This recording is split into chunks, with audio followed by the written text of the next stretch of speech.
제가 군 복무할 때 있었던 일입니다. 공군 수송대대 특기병으로 입대해서 근무를 하다가 상병을 달고서 군종병으로 파견되었습니다. 군종병 생활을 하는데 제가 근무했던 그 공군 기지교회 바로 옆에 의무대가 있었습니다. 그래서 교회에서 사역을 하다가 혹여 다치거나 또 뜻하지 않게 아플 때에는 먼 거리가 아닌 가까운 거리에 의무대가 있어서 가서 이렇게 약을 타오고 치료를 받곤 했습니다. 하루는 무엇을 잘못 먹었는지 계속 배가 아파서 의무대에 가서 이제 약을 타와서 먹었습니다. 그런데 놀랍게도 약을 먹고 하루가 지나자 금세 나았습니다. 그리고 얼마 후에 그날은 이제 배가 아픈 게 다 낫자 이제 뜻하지 않게 머리가 아파서 의무대에 가서 이제 약을 타왔는데 놀랍게도 먹었더니 또 금세 나았습니다. 군대 약이 효과가 있는 건지 아니면 그때 나름 20년 전이다 보니까 젊어서 그랬는지 아무튼 약을 먹고 금세 나았습니다. 타왔던 약을 다 먹기도 전에 이제 치료가 되어서 약을 이렇게 한 곳에 보관을 하고 있었는데 하루는 이렇게 청소를 하다가 이제 약봉지를 발견하게 되었습니다. 분명 지난번 배 아플 때 타왔던 약봉지랑 머리 아플 때 받아왔던 약봉지가 이렇게 따로 있었는데 그 약봉지를 이렇게 열어보니 처방받았던 약이 개수가 같습니다. 그래서 우연히 개수만 같겠지? 그래서 혹시나 하는 마음에 그 약봉지를 찢어서 안에를 열어보니 너무나 익숙하고 낯익은 초록색 알약이 들어있었습니다. 들어보셨을지 모르겠는데 위에서 한 번, 장에서 한 번. 한국인의 소화제 배아 네. 똑같은 약이 분명히 다른 이제 그 증상으로 이제 의무대를 갔는데 처방받은 약이 똑같더라고요. 그래서 이제 궁금한 마음에 의무대에 가서 물어봤습니다. 그러자 웃으면서 이렇게 설명을 해줍니다. 모든 질병의 근원은 소화불량에서부터 오기 때문에 소화만 잘 되면 모든 질병이 다 치료된다는 그런 이야기를 들었습니다. 결과적으로 제가 군생활할 때 약이 효과가 있었다기보다는 제가 이제 약을 먹었기 때문에 이제 곧 나을 것이다 라고 하는 심리적 요인 때문에 아픈 것이 빨리 나았던 것 같습니다. 아마 들어보셨을 텐데요. 피그말리온 효과라고 들어보셨을 겁니다. 개인의 기대가 향상된 성과로 이렇게 나타나는 심리적 현상을 일컫는 말인데 무언가에 대한 간절한 믿음 그리고 예측, 기대가 이제 실제로 일어나는 그런 경향을 의미하는 피그말리온 효과를 톡톡히 보았습니다. 이 시간에는 전인적인 치료자라는 제목으로 말씀을 전하고자 합니다. 하나님의 치료하심은 제가 앞서 들려드렸던 그 예화와 같이 엉터리가 아니라 그저 심리적 현상이나 어떠한 경향이 아니라 전인적인 치료임을 믿으시고 우리들의 삶 속에서 치료하시는 하나님을 온전히 경험할 수 있기를 주님의 이름으로 간절히 축복합니다. 먼저 오늘 본문의 배경을 우리가 함께 살펴보기를 원합니다. 오늘 본문 22절 말씀입니다. 우리 함께 읽도록 하겠습니다. 모세가 홍해에서 이스라엘을 인도하매 그들이 나와서 수르 광야로 들어가서 거기서 사흘 길을 걸었으나. 아멘. 시간적 배경은 바로 모세가 홍해에서 이스라엘 백성들을 인도하여 낸 그 이후 사흘 후라는 그 시점입니다. 조금 더 그 자세한 상황들을 이렇게 살펴보면 출애굽기 15장 1절에서부터 21절이 잘 설명을 해주고 있습니다. 그 내용에는 모세와 또 그의 누이 미리암의 노래를 통해서 이스라엘 백성들이 어떻게 극적인 드라마를 써내려 갔는지 그리고 애굽 군대의 추격을 어떻게 따돌렸는지 홍해를 어떻게 마른 땅과 같이 건넜는지를 그 노래에 담고 있습니다. 우리 먼저 15장 3절에서부터 5절에 기록되어 있는 모세의 노래를 우리가 함께 읽도록 하겠습니다. 여호와는 용사시니 여호와는 그의 이름이시로다. 그가 바로의 병거와 그의 군대를 바다에 던지시니 최고의 지휘관들이 홍해에 잠겼고 깊은 물이 그들을 덮으니 그들이 돌처럼 깊음 속에 가라앉았도다. 이어서 15장 19절 미리암의 노래입니다. 함께 읽습니다. 바로의 말과 병거와 마병이 함께 바다에 들어가매 여호와께서 바닷물을 그들 위에 되돌려 흐르게 하셨으나 이스라엘 자손은 바다 가운데서 마른 땅으로 지나간지라. 아멘. 모세의 노래와 그의 누이 미리암의 노래, 두 노래의 공통된 내용은 바로 여호와께서 바로의 군대를 바다에 던지시고 이스라엘 자손을 건지셨다라는 내용입니다. 즉 어떻게 보면 전혀 불가능한 그런 일들을 가능케 하신 전능하신 하나님을 이스라엘 백성들이 직접 눈으로 보고 또 몸으로 체험한 뒤에 사흘길을 걸은 이유라는 것입니다. 시간적 배경이 이렇다라면 공간적 배경은 바로 수르 광야로 들어가서 거기서 사흘길을 걸었으나, 즉 홍해를 건너서 다다른 곳이 바로 수르 광야라는 곳입니다. 수르 광야에 들어가서 사흘길을 더 이동한 지점임을 알 수가 있습니다. 홍해를 지나자 광야가 기다리고 있습니다. 이스라엘 백성들은 출애굽만 하면 모든 게 다 끝날 줄 알았을 것입니다. 10가지 재앙으로 애굽의 그 신들을 심판하신 하나님의 권능이라면 우리가 가나안 땅까지 가는 그 여정도 굉장히 순탄할 줄 알았을 것입니다. 하지만 다시 물 없는 광야가 나옵니다. 그곳에 견뎌야 하고 그곳을 또 버텨야 하는 시간을 통과해야 합니다. 여기서 우리는 분명한 하나님의 섭리와 뜻을 발견할 수 있어야 합니다. 바로 이스라엘 백성들은 그저 애굽에서의 탈출이 노예 생활을 끝내고 이제 자유로의 출발이라고 생각을 했을 것입니다. 하지만 모세가 바로에게 요구한 것처럼 하나님은 바로 그 이스라엘 백성들을 출애굽시키신 목적과 이유가 단순한 자유가 아니라 바로 하나님의 백성으로서 하나님만을 예배하는 공동체를 만들어가기 위함이었다라는 겁니다.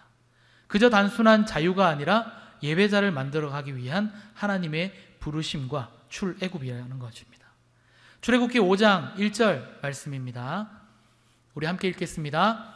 그 후에 모세와 아론이 바로에게 가서 이르되 이스라엘의 하나님 여호와께서 이렇게 말씀하시기를 내 백성을 보내라. 그러면 그들이 광야에서 내 앞에 절기를 지킬 것이니라 하셨나이다. 아멘. 그 다음 출애굽기 5장 4절 말씀입니다. 그들이 이르되 히브리인의 하나님이 우리에게 나타나셨은즉 우리가 광야로 사흘길쯤 가서 우리 하나님 여호와께 제사를 드리려 하오니 가도록 허락하소서. 여호와께서 전염병이나 칼로 우리를 치실까 두려워하나이다. 아멘. 출애굽기 5장 1절에 나와 있는 절기를 지키는 것, 그리고 4절에 나와 있는 제사를 드리는 것, 바로 430년이라고 하는 그 긴 세월 동안 애굽의 종으로서 살면서 수많은 애굽의 여러 이방 신들만 보고 자란 그 세대를 이제는 오직 하나님만을 예배하는 세대로 만들기 위해서 하나님은 이스라엘 백성들을 애굽이 아닌 출애굽 시키셨다라는 뜻입니다.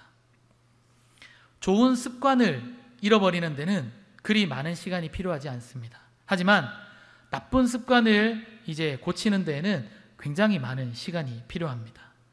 430년이라고 하는 그 긴 세월 동안 이스라엘 백성들은 하나님께 예배하지 못하였습니다. 애굽의 종으로서 살아왔던 그 긴 시간의 종의 습관을 고치는 데에 굉장히 많은 시간이 필요했을 것입니다. 그래서 하나님은 이스라엘 백성들을 출애굽해서 바로 가나안이라고 하는 젖과 꿀이 흐르는 땅으로 인도하신 것이 아니라 광야라고 하는 그 장소를 택하셔서 바로 훈련을 시작하셨습니다. 홍해 바다를 거쳐 극적으로 탈출한 기쁨도 잠시, 타들어가는 목마름의 갈증 앞에 걸어가도 끝이 보이지 않는 그 목적지를 향해 걸어가고 있는 자신들의 그 모습 속에서 이스라엘 백성들은 금세 지쳐버렸을 것입니다. 더군다나 그렇게 조금만 더 가면 오아시스라도 발견할 수 있을 것이라고 하는 그 기대도 사흘길이라는 그 길을 이동하는 동안에 물을 얻지 못하였음을 22절은 우리들에게 말씀하고 있습니다. 이처럼 이스라엘 백성뿐만이 아니라 우리 역시도 모두 그러한 목마름의 불편함을 느끼는 존재들이라는 사실입니다. 사람들마다 저마다 더 편한 삶을 추구하고자 합니다. 그래서 나온 말들 중에서 서면 앉고 싶고 앉으면 눕고 싶고 누우면 자고 싶다라고 하는 그런 말이 있는 것처럼 우리들은 조금 더 편리한 세상만을 추구하며 살아갑니다. 조금만 나에게 어려움이 찾아오고 불편함이 찾아오면 우리는 그것을 견디지 못합니다. 이스라엘 백성들 역시 애굽의 종으로서 고된 노역의 세월을 견디다 이제 모세라고 하는 그 지도자를 통하여 출애굽하며 아마 그들은 모두가 핑크빛 미래를 꿈꾸며 그렇게 출발을 했을 겁니다. 종으로서의 그렇게 억압되었던 삶, 핍박과 고난과 순환 등 견뎌야만 했던 그러한 지난 세월들 속에서 이제는 이 검붉은 파도가 넘실대는 홍해를 건너 새로운 약속의 땅을 향하여 나아가면 조금 더 편리하고 조금 더 나은 인생이 보장되어 있을 것이라고 그들은 저마다 생각했을 것입니다. 하지만 그들 앞에 펼쳐진 것은 자유만 있을 뿐 그 자유를 뒷받침할 어떤 편리함도 없었다라는 것입니다. 그저 타들어가는 목마름 앞에 물 한 방울 찾지 못하는 그 불편함이 또다시 그들을 깊은 어둠의 고통 속으로 몰아가는 듯 했을 것입니다. 이것이 비단 이스라엘 백성들의 이야기로 국한되는 것은 아닙니다. 오늘을 살아가고 있는 우리들의 삶의 이야기 역시 그리 다르지 않다라는 사실입니다. 이 고통의 장소인 이곳을 벗어나면 그리고 이 순간을 이겨내면 더 나은 내일이 기다리고 있을 것이라고 우리는 생각합니다. 하지만 이내 수르라고 하는 그 단어의 뜻과 같이 현실의 높은 벽 앞에 그리고 갈수록 악해져만 가는 세상 앞에 또다시 무너지고 아파하며 상처받고 괴로워합니다.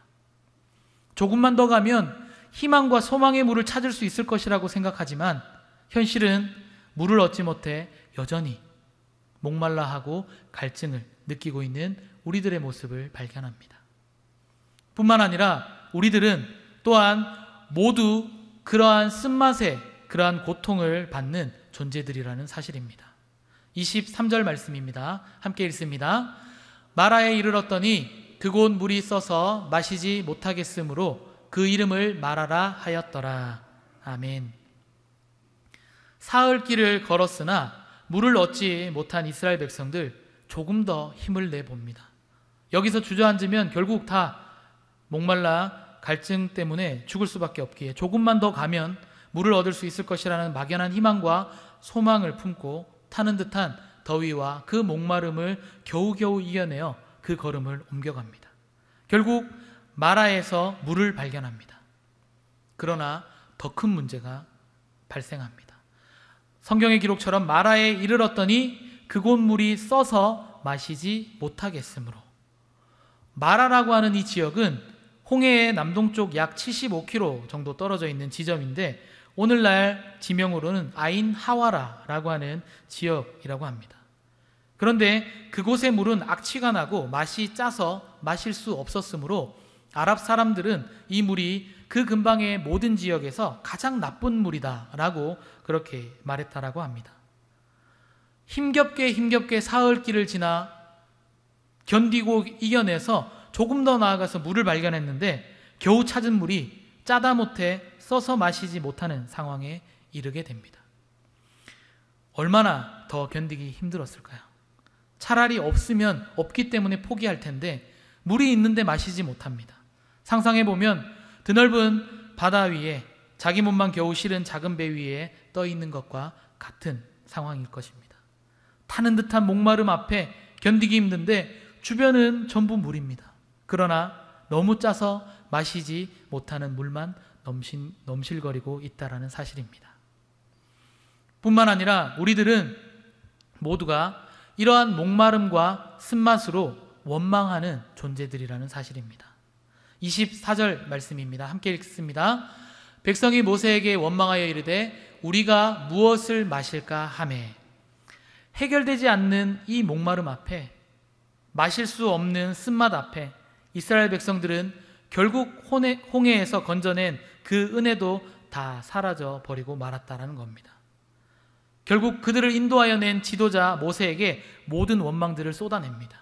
차라리 애굽에 있었더라면, 노역은 고대였을지라도 마실 물 때문에 걱정하지 않고 이렇게 고통받지는 않았을 텐데 오히려 종의 삶을 그리워하며 지도자 모세를 원망합니다. 애굽이 10가지 재앙의 그 심판을 받은 것은 이스라엘 백성이 하나님의 백성다워서가 아니라 그들이 그토록 섬겼던 이방 신들의 허상을 하나님께서 하나씩 하나씩 친히 치시며 이스라엘 백성들에게 학습하며 보여주셨습니다. 그리고 그들을 검붉은 파도가 넘실대는 그 홍해 앞에서 마른 땅을 밟으며 홍해를 건너게 하셨습니다. 하지만 여전히 이스라엘 백성들에게 스며있던, 배어져 있던 그러한 애굽의 그러한 이방 신들의 문화, 그리고 종의 문화, 그러한 문화들이 잔재되어 사라지지 않았습니다. 더 나아가 하나님의 백성으로서 전혀 준비가 되어 있지 않았음을 발견할 수 있습니다. 그 이유가 무엇일까요? 바로 애굽의 그 노예로 살면서 하나님을 예배하지 않았기에 예배의 감격과 예배의 은혜가 없었다라는 사실입니다. 그저 하루하루 주어진 일들을 쳐내기에 바빴고 그저 자신들의 주인이었던 애굽의 그 군인들에게 공급되어지는 그러한 양식으로 하루하루 연명하며 그냥 살아왔던 그런 삶, 예배가 없었습니다. 매 순간 예배를 통하여서 공급받는 은혜가 없으니까 삶에 조금만 어려운 문제가 찾아오면, 그리고 힘든 상황들이 생기면 그저 원망과 불평이 쏟아져 나올 수밖에 없습니다. 우리는 이렇게 원망합니다. 왜 나만, 다른 사람들은 다 저렇게 풍요롭게 풍족하게 살아가는 것 같은데 왜 나만 이렇게 항상 목이 말라야 합니까?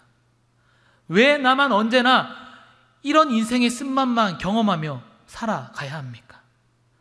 왜 모든 고난과 환난 그리고 시련과 역경은 왜 모두 내 몫이어야만 하는지 그렇게 원망하고 불평합니다.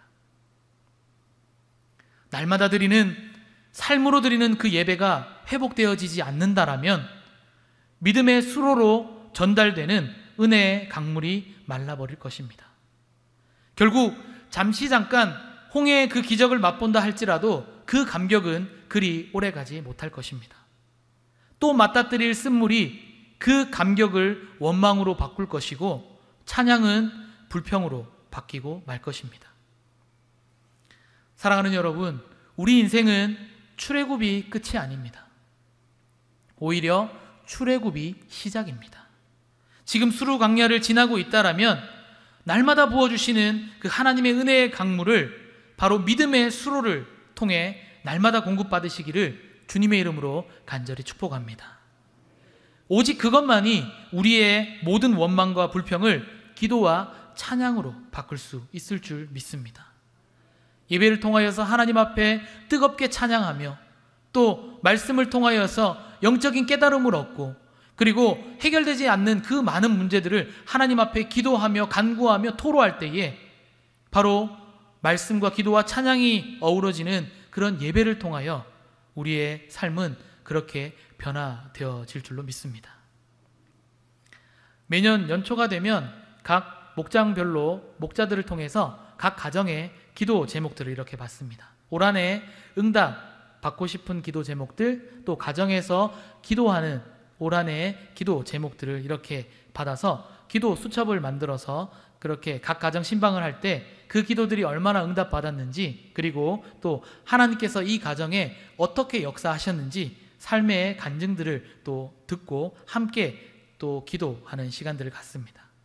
그런데 매번 느끼는 애로사항은 많은 가정의 기도 제목이 너무 함축되어 있고 축약되어 있다는 사실입니다.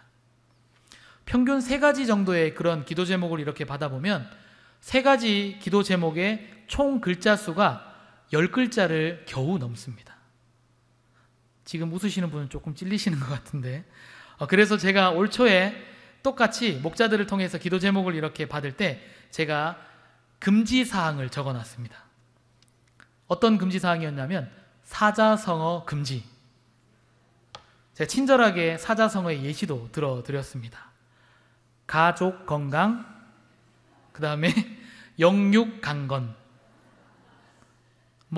사업 번창, 가족 구원, 이런 평소에 그렇게 사자성어를 주로 쓰시지 않는 것 같은데 기도 제목은 왜 그렇게 축약하고 압축을 하시는지 그렇게 기도 제목을 3개를 받았는데 총 글자 수가 12글자입니다. 사자성어 3개를 나란히 이렇게. 그래서 가급적 이러한 사자성어를 쓰지 않도록 사자성어 금지라고 이렇게 목자들에게 공지를 했었습니다. 가족 건강, 영육 강건, 그 다음에 모든 것들을 다 통틀어서 압축해서 딱 표현하는 만사형통. 이렇게 기도 제목을 적어주시면 우리 동산 목사님들 굉장히 기도하기가 곤란합니다. 이 사자성어를 도대체 얼마나 풀어야 그 기도를 이어갈 수 있을지 시험에 들 때가 있습니다.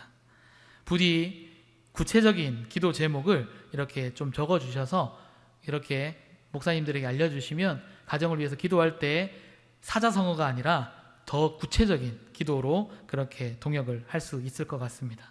아무튼 신방을 할 때나 여러 기도 제목을 이렇게 받아보면 많은 기도의 내용들이 건강에 관한 내용들입니다. 부모님 건강, 자녀들 건강, 그리고 또 친척들, 또 지인들 건강. 건강에 관한 부분도 우리는 지혜가 필요합니다. 때로는 교회 안에서 성도들 가운데 원치 않는 질병으로 고통받고 있는 그런 경우들을 발견하는데 그것이 마치 자신의 부끄러움이 되어서 숨기기에 급급한 분들이 있습니다. 왜 이런 일들이 생기게 되는 것일까요? 잘못된 신앙관 때문에 그렇습니다. 육체의 질병이 마치 죄의 결과인 양 생각하는 잘못된 신앙관 때문에 생겨진 일들입니다. 이런 인과응보적인 그런 신앙은 건강한 신앙이 아닙니다. 내가 죄를 지어 만약 질병을 얻게 되었다라면 이 세상에 질병 없이 건강한 사람은 아마 단 한 사람도 없을 것입니다. 그 논리라면 이 땅을 살아가는 모두가 아마 중증, 질병을 다 앓고 살아갈 수밖에 없을 것입니다. 우리가 믿는 하나님은 그런 하나님이 아닙니다. 좋으신 하나님을 그저 그런 인과응보에 가둬서 그런 작은 하나님으로 만들지 않기를 간절히 소망합니다. 내가 거짓말한다고, 내가 죄를 지었다고 매 순간 거기에 따른 인과응보적으로 질병을 주신다라면 우리 하나님 얼마나 바쁘고 피곤하시겠습니까? 우리가 믿는 하나님은 질병을 주시는 하나님이 아니라 때로는 창조 질서의 파괴와 또는 잘못된 식습관, 그리고 또 스트레스, 여러 이유들로 앓게 된 질병을 치료하시는 여호와 라파의 하나님이신 줄 믿으시기를 간절히 바랍니다. 우리들 역시 질병의 원인을 그저 그렇게 찾아가기보다는 왜 이런 질병이 나에게 찾아왔는가? 내 죄가 많아서, 내가 하나님 앞에 범죄한 일들을 다 기억하면서 그것 때문인가? 그렇게 그러한 질병의 원인을 찾기보다는 내가 뜻하지 않게 원치 않는 영적, 육적 질병이 찾아왔다라면 그 질병을 치료할 방법을 먼저 생각할 수 있기를 간절히 소망합니다. 그것이 올바른 신앙관을 가진 성도의 대처인 줄로 믿습니다. 의학의 힘이 필요하다라면 의학을 이토록 발달시키신 그 하나님께 감사하며 의학의 힘을 빌려서 그렇게 치료를 받으십시오. 모든 그런 치료를 다 거부하고 그저 기도만 하고 있는 거 지혜로운 것이 아닙니다. 의학을 발달시키시고 그 의학을 통해서 우리를 고치시고 낫게 하시는 분 역시도 살아계신 하나님이신 줄로 믿습니다. 치료하시는 하나님이신 줄로 믿습니다. 그 크신 하나님을 바라보며 우리 건강하게 신앙생활 할 수 있기를 주님의 이름으로 간절히 축복합니다. 우리네 인생 이처럼 연약한 존재들입니다. 영적, 육적, 목마름에 불편함을 느낄 수밖에 없는 존재들입니다. 그리고 영적인, 육적인 쓴맛으로 고통받고 있는 연약한 존재들입니다. 결국은 그 영적인, 육적인 목마름과 쓴맛으로 인해서 누군가를 원망만 하고 있는 그런 연약한 존재들입니다. 연약하기에 누군가 필요합니다. 불편함만 느끼고 고통만 느끼고 원망만 한다라고 해서 전혀 모든 문제들은 해결되지 않습니다. 그래서 오늘 본문은 우리에게 바로 그러한 연약한 존재들인 우리들에게 해답을 말씀하고 있습니다. 오늘 본문 25절과 26절 말씀 우리 함께 읽도록 하겠습니다. 모세가 여호와께 부르짖었더니 여호와께서 그에게 한 나무를 가리키시니 그가 물에 던지니 물이 달게 되었더라. 거기서 여호와께서 그들을 위하여 법도와 율례를 정하시고 그들을 시험하실세 이르시되 너희가 너희 하나님 나 여호와의 말을 들어 순종하고 내가 보기에 의를 행하며 내 계명에 귀를 기울이며 내 모든 규례를 지키면 내가 애굽 사람에게 내린 모든 질병 중 하나도 너희에게 내리지 아니하리니 나는 너희를 치료하는 여호와임이라. 아멘. 25절 26절 그 말씀을 보면 시간과 장소가 달라진 것이 아닙니다. 여전히 마라라고 하는 그 지역이며 여전히 쓴물만 가득하며 백성들의 원망의 소리들만 들려질 뿐입니다. 결국 시간이 지나고 장소가 바뀌어야 해결되는 것이 아니라는 것을 우리들에게 교훈해 주고 있습니다. 결국 해결 방법은 무엇입니까? 25절 상반절에 모세가 누구에게요? 여호와께 부르짖었더니, 치료하시는 여호와께 부르짖었더니 가장 먼저 모든 목마름의 불편함과 쓴맛의 고통과 해결되지 못한 그 원망들을 단번에 해결하실 그 여호와 하나님께 부르짖는 것이라는 것을 모세는 우리들에게도 동일하게 교훈하고 있습니다. 그리고 나아가서 말씀하시는 대로 행하는 것입니다. 한 나무를 물에 던지니 물이 달게 변하였습니다. 한 나무가 능력 있는 것이 아니라 그 나무를 던지라 명하신 하나님이 능력 있는 것입니다. 그리고 그 나무를 의심 없이 던진 모세의 순종이 바로 기적의 역사를 만들어내었다라는 사실입니다. 결국 하나님의 능력과 모세의 순종이 결국 마라의 쓴물을 단물로 바꾸어 버린 것입니다. 하나님께서 우리에게 동일하게 말씀하십니다. 날마다 드려지는 예배를 통하여 들려주시는 여호와의 말씀을 듣고 순종하십시오. 삶의 예배자로 삶 속에서 하나님의 정의와 공의를 행하십시오. 날마다 일상에서 깨우쳐 주시는 그 계명에 귀를 기울이며 모든 규례를 지켜내십시오. 이 어려운 것 다 지켜 행하면 애굽 사람에게 내린 모든 질병 중 하나도 내리지 않겠다라고 약속하셨습니다. 그러나 제가 앞서 읽어드릴 때 아멘이 선뜻 나오지 못하였던 것처럼 이 어려운 것들 다 지켜 행하기 불가능하기에 결국 우리는 또다시 마라의 쓴물 앞에서 영적, 육적 목마름으로 고통하고 있을 때 그럼에도 불구하고 우리가 앞서 말씀드렸던 것처럼 여호와의 말씀에 듣고 순종하는 것, 삶 속에서 의를 행하는 것, 날마다 일상에서 깨우쳐 주시는 그 계명에 귀를 기울이며 모든 규례를 다 지켜 행하는 것, 그 모든 것들을 우리는 다 할 수 없는 너무나 연약하고 부족한 존재들이지만 그럼에도 불구하고 우리가 할 수 있는 것 무엇입니까? 여호와께 부르짖었더니. 할렐루야. 우리가 할 수 있는 여호와께 부르짖는 것, 바로 반드시 치료하시겠다라고 약속하신 분 여호와 라파의 하나님이 저와 여러분들의 하나님이시기에 우리가 하나님께 부르짖는 그 순간 하나님은 우리의 고통보다, 우리의 신음보다 더 깊이 아시고 우리의 모든 아픔과 어려움들을 주님께서 치료해 주실 줄로 믿습니다. 하나님의 개입과 은혜 없이 지나갈 수 없는 날은 단 하루도 없기에 남아있는 이번 한 주간의 삶의 자리에서 우리의 영육의 목마름과 죄의 쓴뿌리의 고통과 원망의 그러한 근원을 치료하시는 여호와 라파의 하나님을 삶으로 체험할 수 있기를 주님의 이름으로 간절히 축원합니다. 또 하나의 그러한 치료하시는 하나님을 경험하고 그 이야기들이 우리의 또 하나의 간증거리가 되어서 우리 삶의 이야기들을 통하여 하나님의 나라가 우리의 삶의 자리 가운데, 이 땅 가운데 온전히 세워갈 수 있기를 주님의 이름으로 간절히 축원합니다.